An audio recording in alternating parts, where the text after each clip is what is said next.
Discuss करेंगे concept of disease. तो video start करने से पहले अगर आप इस चैनल पर नए हैं तो प्लीज इस चैनल को सब्सक्राइब कीजिएगा और अगर वीडियो आपको हेल्पफुल लगती है तो प्लीज इसे लाइक एंड शेयर जरूर कीजिएगा। तो चलिए स्टार्ट करते हैं कंसेप्ट ऑफ डिजीज। सबसे पहले हम लोग देखते हैं डेफिनेशन को। A condition in which body health is impaired. ये वो कंडीशन रहती है जब बॉडी हेल्थ जो है वो इम्पेयर्ड होती है और डिपार्चर होता है और ऑल्ट्रेशन होता है ह्यूमन बॉडी का in the performance of vital functions. मतलब वो इजीली वाइटल फंक्शंस को परफॉर्म नहीं कर पाती है। Nowadays disease is considered a social phenomenon. हम डिजीज को सोशल फिनोमेनन से भी रिलेट करते हैं। occurring in all societies and defined and fought in terms of particular cultural forces prevalent in the society। जो भी cultural forces रहते हैं सोसाइटी के अंदर उसी के अकॉर्डिंग वो प्रिवलेंट रहती है। तो ये डेफिनेशन जो है वेबस्टर ने दी थी। एक और डेफिनेशन हम लोग बोल सकते हैं, disease is the just opposite of health. जो डिजीज है वो हेल्थ की जस्ट अपोजिट है। Any deviation from normal functioning और state of complete physical and mental wellbeing. तो डेविएशन है नॉर्मल फंक्शन से और फिजिकल और मेंटल वेलबींग से। तो ये डिजीज की हम लोगों ने डेफिनेशन दी है।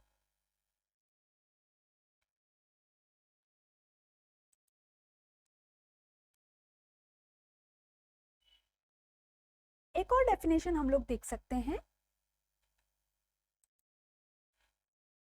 Illness it is the subjective response. ये जो है सब्जेक्टिव रिस्पॉन्स है of individual to being unwell. It refers how person feel and what effect this has on their normal everyday life. ये सब्जेक्टिव रिस्पॉन्स रहता है, इसमें person क्या feel करता है और क्या इफेक्ट है उसका एवरीडे नॉर्मल लाइफ के अंदर। ये चीज हमें इलनेस से मिलती है और ये नायडू एंड विल्स ने 1996 के अंदर बताया था। इल हेल्थ क्या होती है? वो डिजीज के साथ में इलनेस। इल हेल्थ जो है डिजीज के साथ में इलनेस रहती है। तो इल हेल्थ, इलनेस, ये सारी जो चीज है ये हमें इसमें भी पूछी जाती है।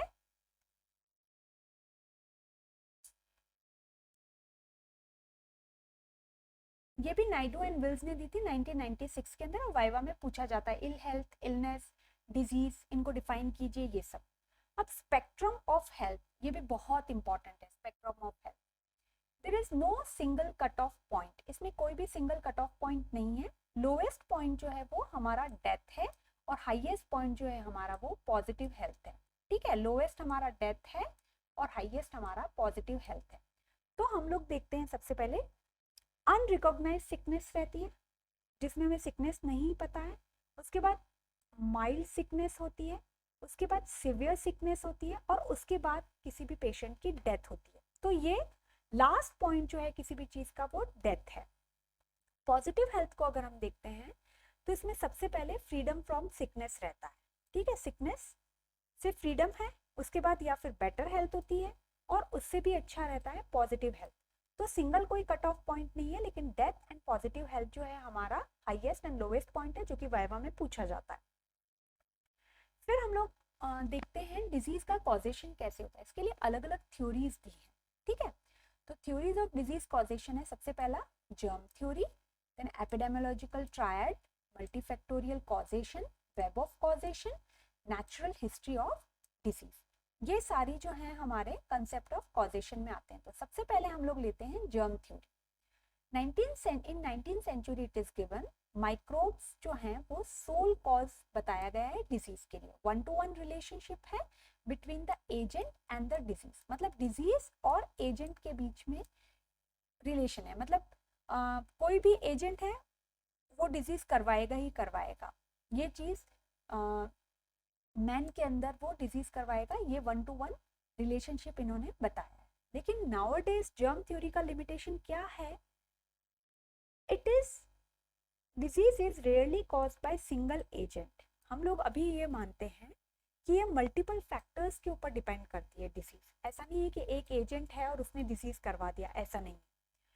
Therefore, modern medicine has moved away from strict adherence of to the germ theory मतलब अब वो मूव्ड अवे हो गया। अब ये हम लोग जर्म थ्योरी के ऊपर ही डिपेंड नहीं है, हम लोग इस चीज से आगे आ चुके हैं कि जर्म थ्योरी सिंगल डिजीज नहीं करवाती है। तो फिर क्या चीज हो सकती है?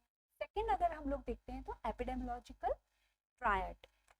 ये एपिडेमियोलॉजिकल ट्रायड कई बार शॉर्ट नोट में पूछा जाता है, वाइवा में पूछा जाता है, बहुत इंपॉर्टेंट है। तो सबसे पहले हमने इसको 3 चीजों में डिवाइड किया है, agent factor, then host factor, then environmental factor. ये 3 तरीके के एपिडेमियोलॉजिकल ट्रायड के फैक्टर्स हैं जिनको हम वन बाय वन डिटेल में देखेंगे। एजेंट फैक्टर्स के अंडर हैंड क्या आता है, होस्ट में एंड एनवायरमेंट। तो ये तीनों फैक्टर रहते हैं, तो ये ट्रायड के तौर पे रहते हैं, इसलिए इसको एपिडेमियोलॉजिकल ट्रायड बोला गया है। तो सबसे पहला हम देखते हैं epidemiological triad. All the individual exposed to the same kind of agent will not present themselves with the disease. ऐसा नहीं है कि एक इंडिविजुअल यहाँ है तो वो अगर एक्सपोज हुआ है तो सबको डिजीज हो जाए, सबकी कंडीशंस अलग अलग हैं। There are other factors relating to the host and the environment. Agent अकेला नहीं है, ठीक है, होस्ट भी है और एनवायरमेंट भी है, विच आर इक्वली इंपॉर्टेंट। वो सब इक्वली इंपॉर्टेंट है to determine whether disease will occur और नॉट। ठीक है, कोई भी एजेंट से अगर होस्ट एक्सपोज है, अगर उसका न्यूट्रिशनल स्टेटस अच्छा है तो जरूरी नहीं है कि उसको डिजीज होगी या नहीं होगी। ठीक है, सबका अलग अलग कंसेप्ट है। तो ये तीनों चीजें ट्रायड के तौर पे दिया है। This demanded a broader concept of disease causation. इसने भी एक ब्रॉडर कॉन्सेप्ट को डिमांड किया है। It helped a lot of epidemiologists to focus on different class factors, especially with regard to infectious disease. जो अलग अलग टाइप के डिजीज हैं उनके लिए उन्होंने डिफरेंट फैक्टर्स के ऊपर एपिडेमियोलॉजिस्ट ने फोकस किया है कि क्या क्या वो फैक्टर्स हो सकते हैं जो कि डिजीज करवा रहे हैं। ठीक है, उसके बाद हम लोगों ने एपिडेमियोलॉजिकल ट्रायड का इसका ये देखा। अब हम लोग एजेंट फैक्टर को देखते हैं। सबसे पहला एजेंट फैक्टर क्या है? This is the first link in the chain of disease transmission. Disease को ट्रांसमिट करने के लिए ये फर्स्ट लिंक है। ये एजेंट सब्सटेंस भी हो सकता है जो कि लिविंग या नॉन लिविंग है, फोर्स हो सकता है जो कि टेंजिबल या इनटेंजिबल है, किसी भी चीज की एक्सेसिव प्रेजेंस हो सकती है या रिलेटिव लैक हो सकता है जो कि किसी भी डिजीज को इनिशिएट या परपिचुएट कर सकता है। ठीक है, तो ये फर्स्ट लिंक रहते हैं एजेंट फैक्टर, क्योंकि ये नहीं होंगे तो डिजीज नहीं होगी। अब ये सब्सटेंस भी हो सकता है, फोर्स भी हो सकता है, इस किसी भी चीज की एक्सेसिव प्रेजेंस या फिर रिलेटिव लैक हो सकती है जो कि डिजीज को इनिशिएट कर सकती है या उसको रोक सकती है। ना, अब डिजीज एजेंट जो हम लोगों ने एजेंट फैक्टर्स में हम देखते हैं, तो सबसे पहला है हमारा biological agent, nutrient agent, physical, chemical, mechanical, social और एब्सेंस और इनसफिशिएंसी और एक्सेस। ये 3 चीज हो सकती हैं, या तो नहीं है या कमी है या बहुत ज्यादा है किसी भी चीज का जो हेल्थ के लिए रिलेटेड है या फिर डिजीज को करवा सकता है। तो ये रहते हैं। तो biological, physical, chemical, mechanical, social and absence या रिलेटिव लैक या एक्सेस। ठीक है, ये एजेंट फैक्टर के अंदर आते हैं, इनको वन बाय वन हम डिटेल में देखते हैं। तो सबसे पहला हमारा आ जाता है biological agent, living agent of the disease. ठीक है, वो वायरस या प्रोटोजोआ हो सकते हैं। Exhibit host related biological properties, इनमें हॉस्ट रिलेटेड बायोलॉजिकल प्रॉपर्टीज भी रहती है। तो ये क्या करते हैं, इन्फेक्टिविटी इनका डिपेंड करता है, पैथोजेनिसिटी पे डिपेंड करता है और वायरुलेंस पे डिपेंड करता है कि ये डिजीज कितनी करवाएंगे। तो इन्फेक्टिविटी में मतलब वो क्या करते हैं, जैसे ही हमारी बॉडी के अंदर जाने के बाद में वो कितना इन्वेट करते हैं और कितना मल्टीप्लाई करते हैं। ठीक है, वो डिपेंड करेगा कि वो ये कितना ज्यादा डिजीज को करवाएंगे। देन पैथोजेनिसिटी एक इंपॉर्टेंट फैक्टर रहता है बायोलॉजिकल एजेंट का, कि कितना क्लिनिकल अपीयरेंस हमें करवाएंगे इलनेस का। ठीक है, then virulence proportional to clinical cases resulting in severe clinical manifestation, हमको मतलब किलिंग पावर बताएगा कि क्लिनिकल मैनिफेस्टेशंस कितने हैं। ठीक है, ये सारे हमारे थे बायोलॉजिकल एजेंट। ये तीनों फैक्टर्स या प्रॉपर्टीज कह सकते हैं, कैरेक्टरिस्टिक्स कह सकते हैं कि भाई जैसे वायरस है तो कितना इन्फेक्टिविटी उसकी है, पैथोजेनिसिटी उसकी क्या है, विरुलेंस क्या है। ठीक है, देन हम आते हैं nutrient agent, protein, fat, carbohydrate, vitamin, mineral, water excess deficiency cause problem.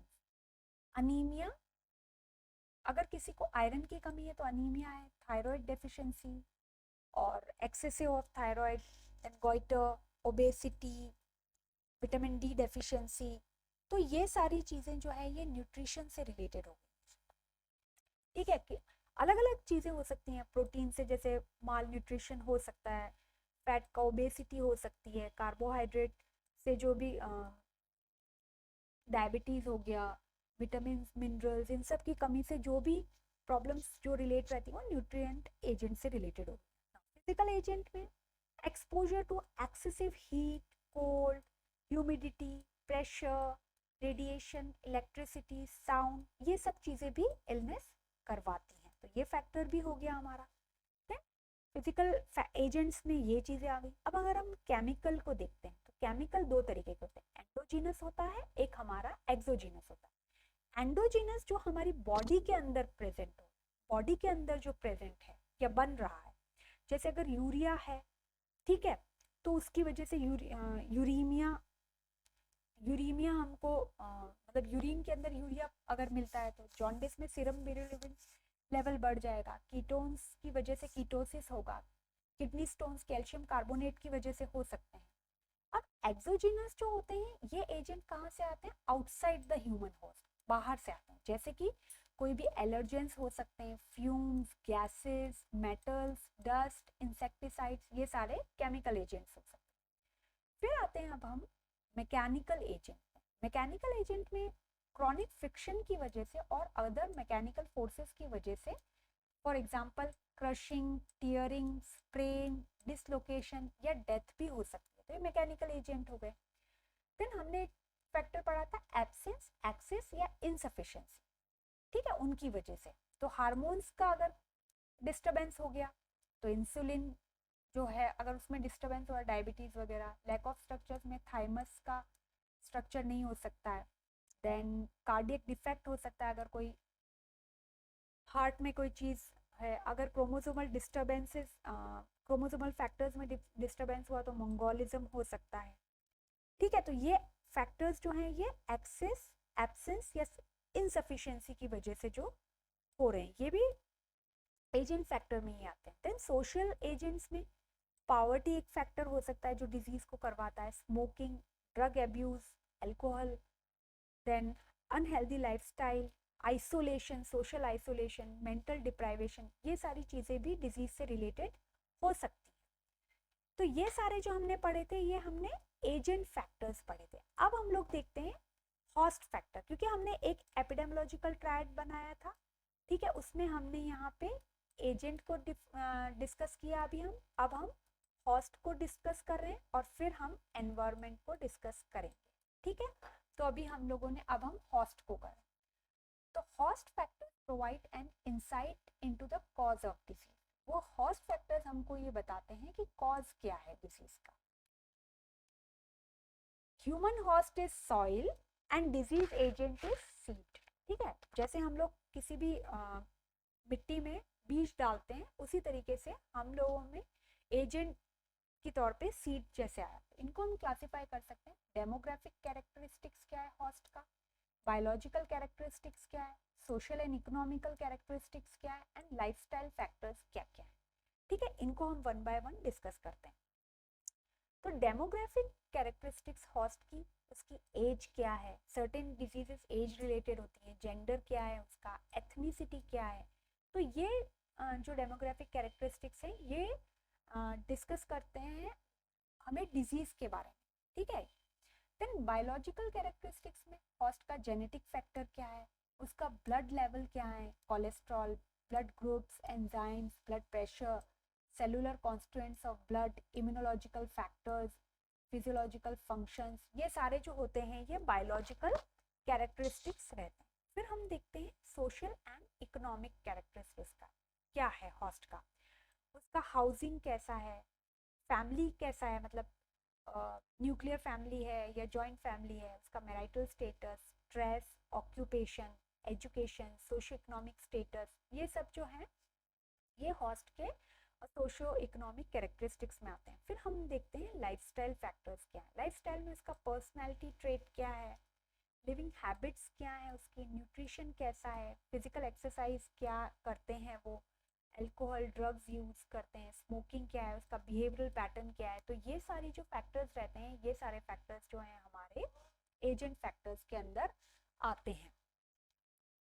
उसके बाद आते हैं अब हम एनवायरमेंटल फैक्टर्स। एनवायरमेंटल फैक्टर्स में अगर हम देखते हैं तो millions of people are affected by preventable disease. ये पहले हमने एजेंट हॉस्ट देखा, अब हम लोग एनवायरमेंटल फैक्टर्स को देखते हैं। तो millions of people are affected by preventable diseases that originating in the environment. मतलब जो एनवायरमेंट के अंदर जो रहने की वजह से जो डिजीज हो रही है, तो ये भी बहुत इंपॉर्टेंट रोल प्ले करता है एनवायरमेंट पे। सबसे पहला है physical, then biological, then psychological. सबसे पहला आता है हमारा physical environment. Physical environment, in this physical environment में नॉन लिविंग थिंग्स क्या क्या प्रेजेंट है, ठीक है।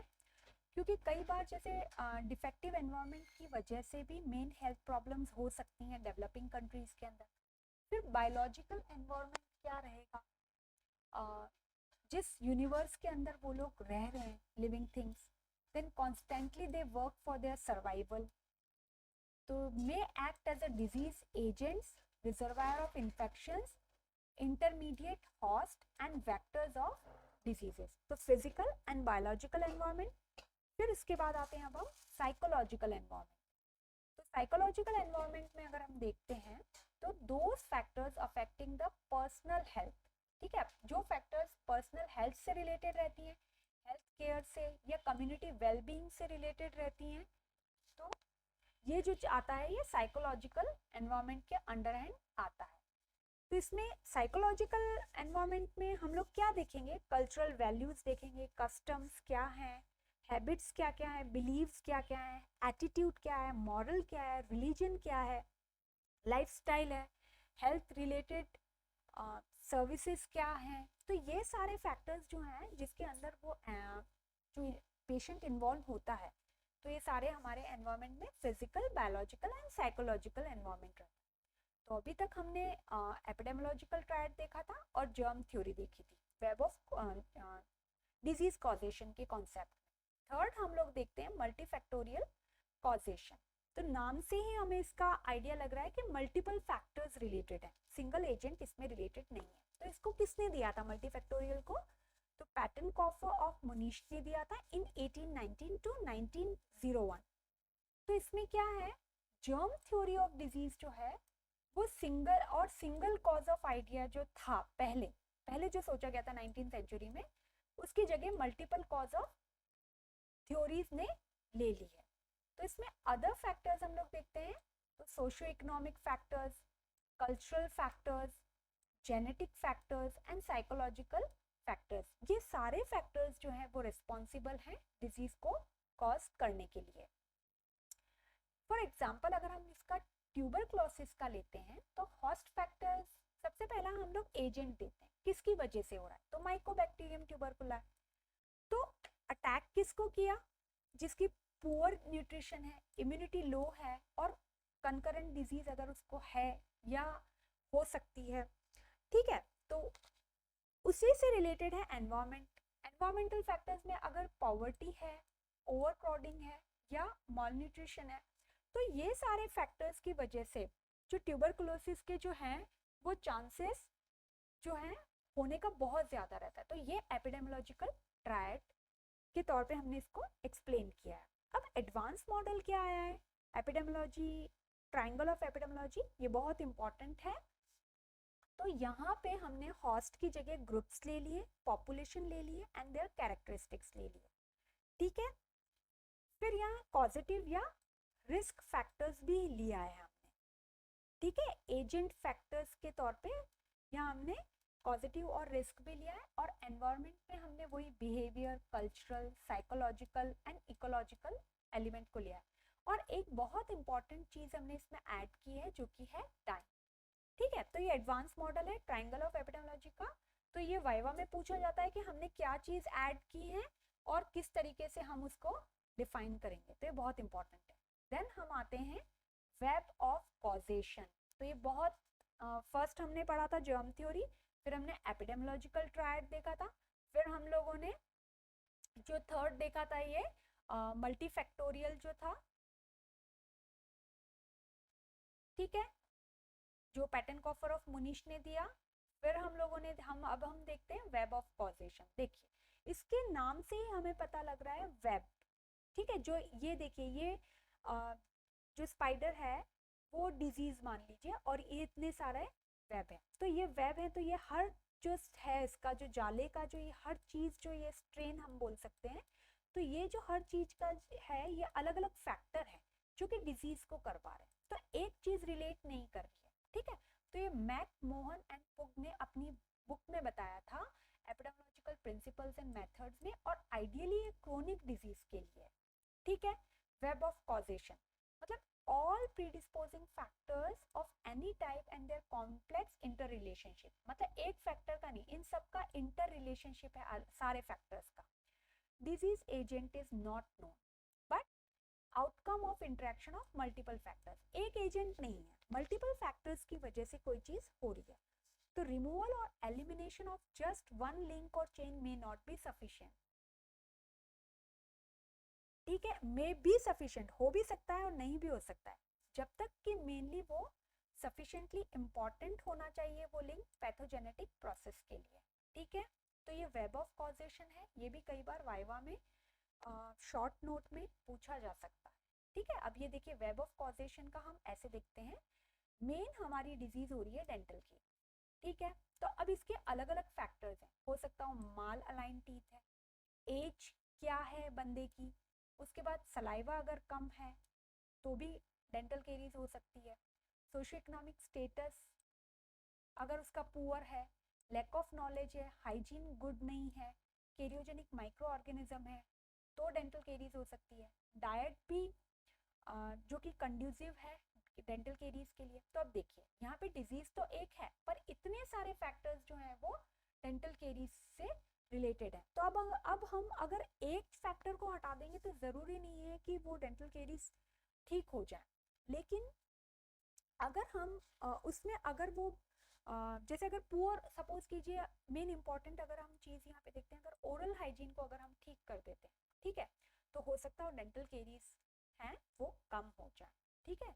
तो लेकिन यहाँ पे इंटर रिलेशनशिप है बहुत सारे फैक्टर्स की, तो ये हमारा वेब ऑफ कॉजेशन का एग्जाम्पल। फिर आता है हमारा नेचुरल हिस्ट्री ऑफ डिजीज, ये बहुत इंपॉर्टेंट है, शॉर्ट नोट में, लॉन्ग नोट में और वाइवा में बहुत बार पूछा जाता है, तो हम कई बार इसमें कंफ्यूज हो जाते हैं, पर हम इसको बहुत इजी वे में अंडरस्टैंड करने की कोशिश करते हैं।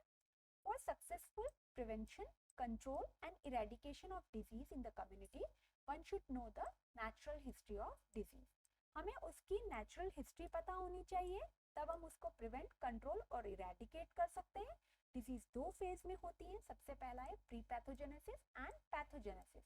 प्री पैथोजेनेसिस जो है मेनली ये हो रही है एनवायरनमेंट में, एंड पैथोजेनेसिस फेज जो रहती है हमारी मैन के अंदर हो रही है। तो ये बहुत important viva point of view से हमें पता होना चाहिए कि प्री पैथोजेनेसिस जो है एनवायरनमेंट में ही रहती है, मैन में अभी तक एजेंट हमारा एंटर नहीं किया है, पैथोजेनेसिस फेज में मैन हमारा एंटर कर चुका है, ठीक है। तो नेचुरल हिस्ट्री में अब हम देखते हैं प्री पैथोजेनेसिस फेज क्या हो रहा है, disease agent not yet entered the man, अभी हमारे हॉस्ट के अंदर एंटर नहीं किया है, लेकिन फैक्टर्स हैं जो फेवर कर रहे हैं कि वो एनवायरनमेंट में डिजीज को करवा सकते हैं, ठीक है, चांसेस है, तो इंट्रैक्शन हो सकता है उन फैक्टर का और वो डिजीज प्रोसेस को इनिशिएट कर सकते हैं। तो ये आता है हमारा प्री पैथोजेनेसिस। अब पैथोजेनेसिस में क्या होता है, अब हमारा जो डिजीज एजेंट है वो एंटर कर चुका है हमारे हॉस्ट, अब उसने एंटर करने के बाद में हॉस्ट में मल्टीप्लाई किया और टिश्यूज और फिजियोलॉजिकल चेंजेस करवाए, टिश्यूज को इंड्यूस करके चेंजेस करवा दिया। अब तीन चीज हो सकती है, जैसे एक्सपोजर हो गया हमारा हॉस्ट में, ठीक है, और डिजीज भी हो गई है, अब तीन चीज हो सकती है, या तो रिकवरी हो जाएगी, या डिसेबिलिटी हो सकती है, या फिर उसकी डेथ हो सकती है।